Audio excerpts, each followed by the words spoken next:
እና ታዲያ ኢየሱስ ጌታ ነው።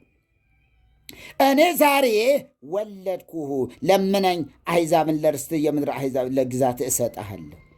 በብረት በትር ትቀጠቅጣቸዋለህ፣ እንደ ሸክላ ሰሪ ዕቃም ትቀጠቅጣቸዋለህ። አሁንም እናንተ ነገሥታት ልብ አድርጉ፣ እናንተ የምድር ፈራጆችም ተገሰጹ፣ ለእግዚአብሔር በፍርሃት ተገዙ፣ በረዓድም ደስ ይበላችሁ እያለ ከላይ ደግሞ እኔ ግን ንጉሴን ሾምኩ ብሎ ይሄዳል። መቼ ነው የሆነው ይሄ? ግሱን አይደለም ማጥናት ያለብን። አያችሁ፣ ታሪካዊ ዳራው የተፈጸመበትን ነው ማወቅ ያለብን። ኢሳይያስ ምን አለ? በእርሱ ቁስል በመገረፉ ቁስል ምን አለ? ተፈወሳችሁ። ተፈወስን አለ እኮ። ኃጢአታችንን በእርሱ ላይ ያኖራል ሳይሆን አኖረ። ደዌያችንን ሁሉ ምን አለ? ተሸከመ። መቼ? በኢሳይያስ ዘመን። አያችሁ፣ ወደፊት እንዴት መሄድ እንደሚችል ቃሉን ማወቅ አለብን።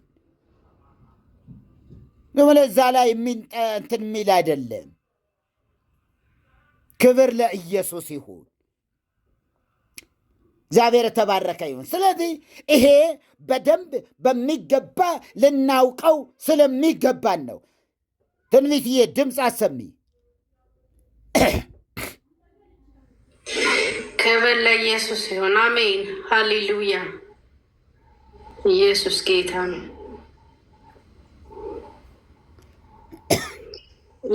ይሰማል መርጌታ። እየተከታተልን ነው። ለዛ ነው። አዎ መልካም። ድምፅ እንዳይገባ እያልኩኝ ነው። እንትን እንዳያደርገን እንዳይዘረግፈን ብዬ ነው። የአንቺ ድምፅ አስፈላጊ ስለሆነ። እሺ መርጌታ፣ እሺ እንትን እላለሁ አንዳንድ። እሺ እንግዲህ ቲክቶኩ ሰው ቤት ገብተን እየዘረፍን እንዳይመስለው፣ ኧረ ነቃ ያለች ናት ብለን እንደዚህ መልእክት እንዲያስተላልፍለት ነው ለቲክቶኩ። በሰው ቤት ገብተው ምንድን ናቸው እንዳይለን። እሺ ስለዚህ ራሱ ኢየሱስ በዮሐንስ መልእክት ዮሐንስ ወንጌል 16:27 ላይ ምን አለ? ከአብ ወጥቼ ወደ ዓለም መጥቻለሁ። ወዴት? ከየት? ወደ ዓለም መጥቻለሁ አለ። ከየት ወጥቼ? ከአብ ወጥቼ ወደ ዓለም መጣሁ። ያልነበረበትን ዓለም በዓለም አልነበረም እንዴ? እንዲሁ በሆነ ቦታ ተወሽቆ የነበረ ነው እንዴ? በሆነ ቦታ ላይ ተደብቆ የነበረ ነው ወይስ በአብ ልብ ተቀብሮ የነበረ ነው? ከየት? እንዴት? አወጣጡ እንዴት ባለ መንገድ አንልም እንዴ? ክብር ለኢየሱስ ይሁን። አይዟቸው፣ አንድ 10 ደቂቃ ነው የሚቀረኝ። ትንሽ ታገሱኝ። ያው ጨምሬላችኋለሁ 10 ደቂቃ። 2 ሰዓት እየተባሉ ነው። ክብር ለጌታ ይሁን። ማን ነው እንደዚህ የሚጎዳኝ? የቅርብ ወዳጅ። እሰይ፣ ክብር ለየ። ስለዚህ ከአብ ወጥቼ ወደ ዓለም መጥቻለሁ። የሚገርም ነው። ከአብ ወጥቼ ወደ ዓለም መጥቻለሁ። የሚገርም። አሁን በቅርቡም የሆነ ሰው በዚህ ርዕስ ላይ የተሳሳተ አለ። እሱ ጋር አንገባም፣ እንተወው። የሰው ትምህርት ያደክማል። የሰው ትምህርት ያደክማል። የሰው ሐሳብ ያደክማል። መልስ እንመልሳለን ስንል ወደ ሌላ አቅጣጫ ነው የሚወስደን እና እሱን እንተዋለን። ስለዚህ አብ የወልድ አባት ነው። አብ ወልድን ወለደ ሲባል በሰው ዘንድ እንደሚታየው አይነት ሁለት የተለያዩ ጾታዎች በሚያደርጉት ተራክቦ አምሳያቸውን እንደሚወልዱ ያለ አወላለድ አይደለም። ዓለም የሳተው በእምነት ብቻ መረዳት የሚቻለውን መንፈሳዊውን ነገር ከሚታየው ነገር ጋር ለማያያዝ ወይም ለማመሳሰል ስለሚጥር ነው። ከሚታየው ነገር በምድር ላይ ካሉ ስነ ፍጥረታት ጋር ለማያያዝ ይጥራሉ እና ሊያገኙት አይችሉም። ይህ በእግዚአብሔር ዘንድ ሞኝነት ነው። ለምን? እግዚአብሔር መንፈስ ነው። የተወለደው መንፈስ ነው። የወለደው መንፈስ ነው። እና እንዴት ተወለደ? እኛስ እንዴት ተወለድን? እንዲህ የሆን እንዴ? እንዴት ነው አወላለዱ? ደግሞ የሆነ እንትን እንዳይመጣ የሆነ ቀዳዳ ደግሞ እንደዚህ ነው እንዴ እኛ እንደተወለድ ነው አይነት ነገር ነው እንዴ ነገሩ ብላችሁ ደግሞ ልባችሁ ወደዛ እንዳይከጅል። ስለዚህ እግዚአብሔር መንፈስ ነው ስንል ህላዌው ቁሳዊ አይደለም ማለታችን ነው። እግዚአብሔር መንፈስ ነው ስንል ህላዌው ምን አይደለም? ቁሳዊ አይደለም። በዓለም ሁሉ ምሉ የሆነ የማይጨበጥ የማይደሰስ ግን በዓለም ያለ ግን የሌለበት የሌለ ውቅያኖስ ውስጥ ብትገቡም ያለ ከውቅያኖስ በላይም ያለ ከሰማያት በላይም ያለ ሰማየ ሰማያት ይይዙት ዘንድ የማይቻላቸው ከዚያም እልፍ ያለ ኩሉ እሁዝ ውስተ እዲሁ እንዲል ሁሉ ዓለማትን በሙሉ በእጁ የያዘ ሰማያት እጁ ላይ ነው ያሉ፣ ቀላያት እጁ ላይ ነው ያሉ፣ ባህር እጁ ላይ ነው ያለው። እንዲሁ ወንዞች ሁሉ እና አባይ ወንዝ በሉ የትኛውም ወንዞች ሁሉ እጆቹ ላይ ነው ያሉ። እጁ ምን ቢሰፋ ነው? ምን ቢሰፋ ነው? ምን አይነት እጅ ነው የሳላችሁ እናንተ? ተመለሱ። የእናንተ 5 ጣት አድርጋችሁ እንዳትስሉ። ደግሞ የሚገርም ነው እኮ ሰው እኮ የሰው አይምሮ ከባድ ነው እኮ። ለግብረ እደዊሁ የእጆቹ ስራ ይለዋል ስለ አዳምና በእጁ እንደተሰራ አድርገው ይተርካሉ ሰዎች። ምን አይነት ጅሎች ናቸው እናንተ! መንፈስ አይደለም እግዚአብሔር እኮ መንፈስ ነው አይደለም እንዴ? መንፈስ ነው። እጅ አለው እንዴ? እንደዚህ ቀና ያለ ምናምን እንደዚህ የሚሰራበት ሚያወጥ እንዴ? አረ እንደዚህ እንዳትስሉ። አረ እግር እንዳታበጁለት። እንደኛ አይነት እጅ እንዳትስሩለት። እግዚአብሔር ሁለንተናው እጅ ነው። እግዚአብሔር ሁለንተናው እግር ነው። እግዚአብሔር ሁለንተናው ዓይን ነው። ሁለንተናው አፍ ነው። ሁለንተናው ይሄ ወጣ ያለ ጉች ያለ ምናምን የለው። ሰው የእግዚአብሔር የእጁ ስራ ነው። እውነት ነው። ሰማያትም የእግዚአብሔር የእጁ ስራ ናቸው። እውነት ነው። አይ እንዴት አድርጎ ሰማያትማ እንዴት በእጅ ይሰራሉ ብላችሁ ደግሞ ሌላ እንዳትቆፍሩ። እንደ አሻንጉሊት ጠፍጥፎ የሰራው መሰላችሁ? እንደ ሰውን ጠፍጥፎ እንደ አሻንጉሊት እንደዚህ አሻንጉሊቶች አሉ ልብስ የሚለብሱ ምናምን ነገር፣ አንዳንዱ ጃኬት የለበሱ የሴት ቀሚስ የለበሱ የሴቶች ምናምን ነገር አሉ። እዚህ ከተማ ላይ ታውቃላችሁ፣ ቡቲክ ላይ ድሮ እንዲው ከዛ እኮ ጎጃም እንደመጣሁ እኔ እንደምን አደራችሁ እላቸው ነበረ፣ እንደምን ዋላችሁ እል ነበረና መልስ አይሰጡም። የከተማ ህዝብ ደንቆሮ ነው እኮ እንዲሁ ምንም አይገባው። እንዲሁ እግዚአብሔር ይመስገን አይሉ እላለሁ እኔ። ለካ አሻንጉሊቶች ናቸው።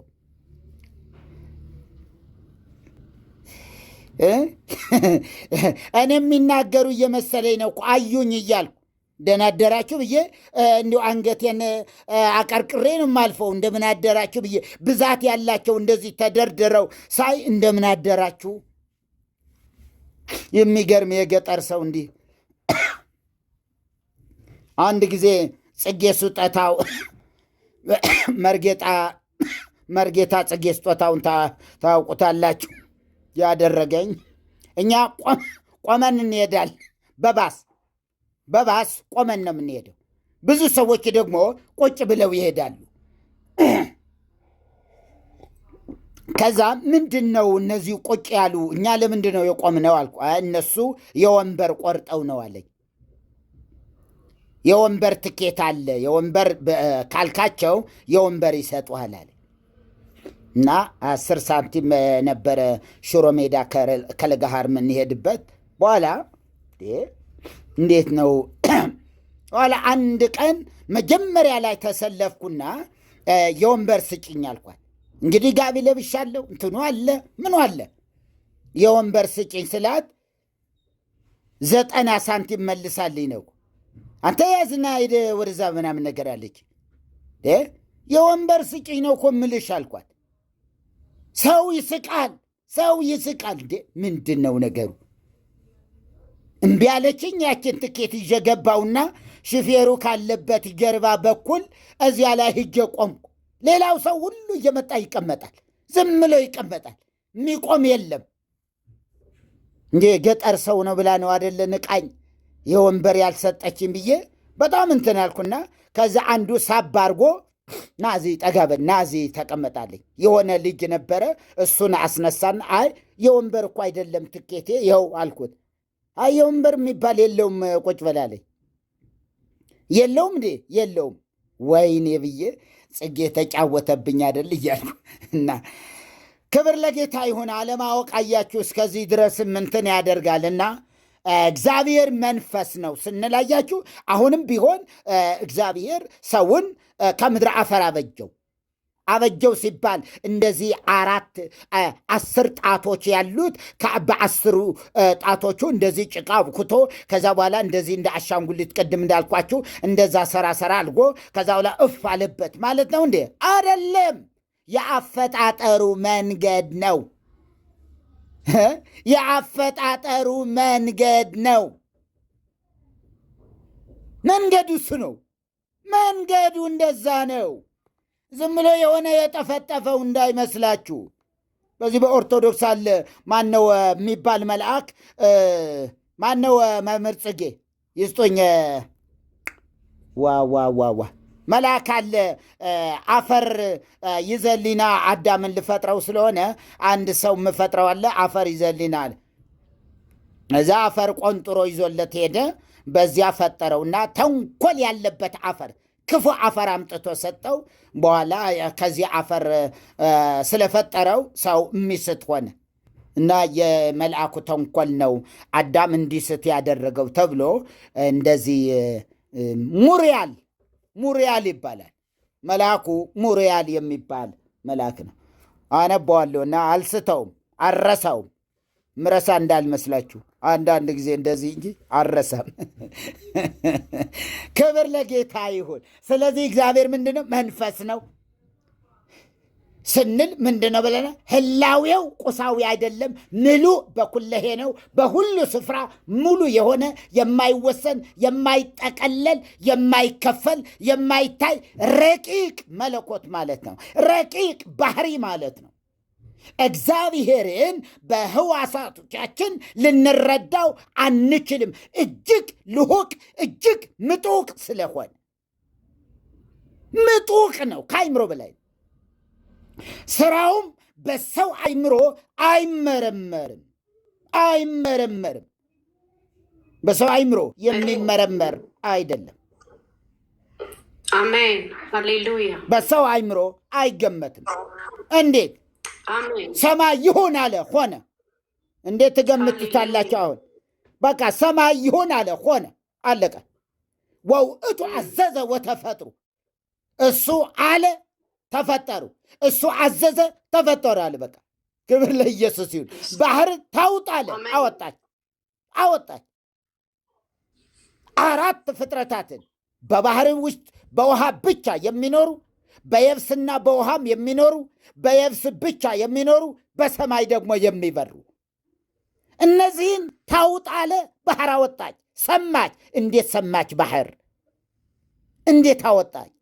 ምድርንም ምን አላት? ታውጣ አውጪ አላት። አራዊቶችን ሁሉ አወጣች።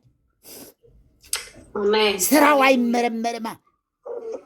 እንዴት ልትመረምሩት ትችላላችሁ? አይመረመርም። ስሙ ብሩክ ይሁን። እግዚአብሔር ይመስገን። ስለዚህ ኢየሱስ ያድናል እና ይሄ የኢየሱስን የምንሄድበት ኢየሱስን ለማወቅ የመጣንበት መንገድ ነው እኮ። እንዴት የረቀቀ እንደሆነ እንወቀው። ይሄ ኢየሱስ ቃል የሆነው ሥጋ ሆነ። ቃል ሥጋ ሆነ። ምን ሆነ እያልን ነው? ቃል ፍጡር ሆነ እያልን ይሆን? ምንድን ነው ልዩነታቸው?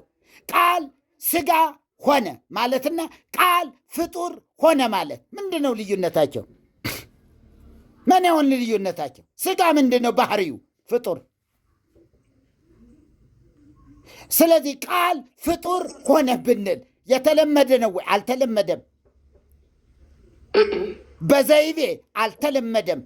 ይባላል ወይ? አይባልም። አይባልም። አያችሁ፣ ይሄ እኮ በደንብ ስናጠናው የምንረዳው ነገር ነው እኮ። ካልሆነ እንስታለና። እንዳንስት ነው ኢየሱስን እንደ ኢየሱስነቱ መጠን በገባን ልክ እንድንረዳው። ክብር ለጌታ ይሁን። ባወቅነው ልክ ደግሞ እንድንገዛለትም፣ ዝም ብሎ በከንቱ አይደለም። ባወቅነው ልክ እንድንገዛለት፣ እንድንታዘዘው። ቀናት የማን ይሆናሉ?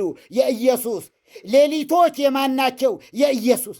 30 ቀናት የማን? የኢየሱስ። ሀብቶቹ ናቸው፣ ገንዘቡ ናቸው። ማንም ቆፍሮ ያመጣው ቀን የለም። ክብር ለኢየሱስ ይሁን።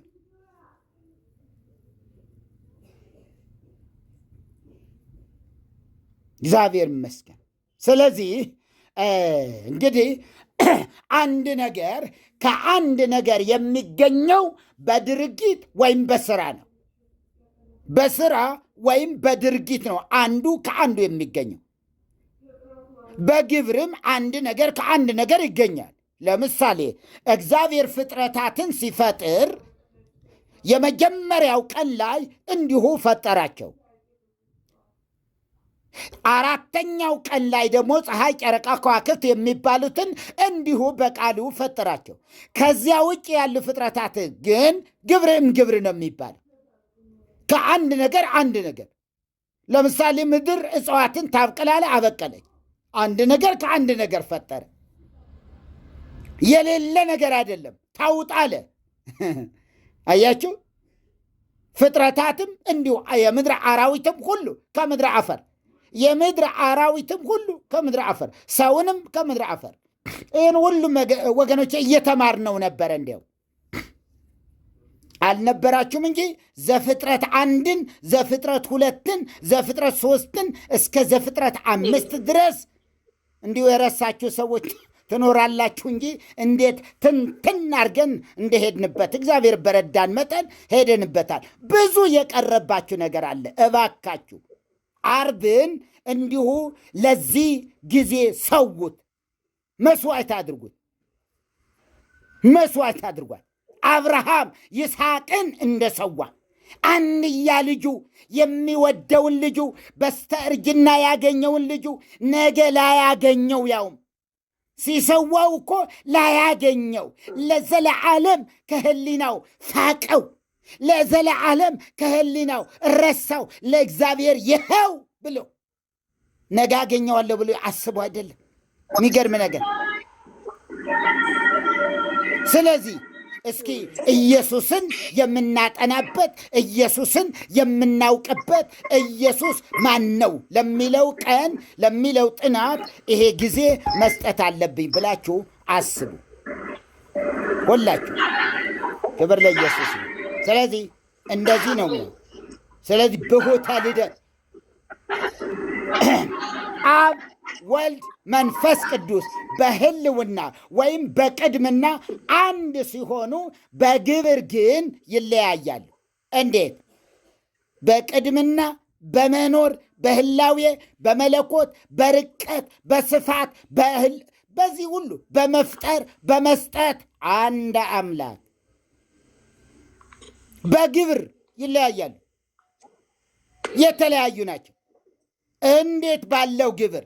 አብ ላኪ ወልድ ተላኪ፣ ወይም አብ ወላዲ ወልድ ተወላዲ፣ አብ ቀቢ ወልድ ተቀቢ፣ አብ ሿሚ ወልድ ተሿሚ። በዚህ መንገድ በአካልና በግብር ቢለያዩም በመለኮትና በባህሪ ግን አንድ። ምን አልኳችሁ? አብ ላኪ ወልድ ተላኪ አንድ፣ ወይም አብ ወላዲ ወላጅ ማለት ነው፣ የሚወልድ ማለት ነው። አብ የሚወልድ ወልድ የሚወለድ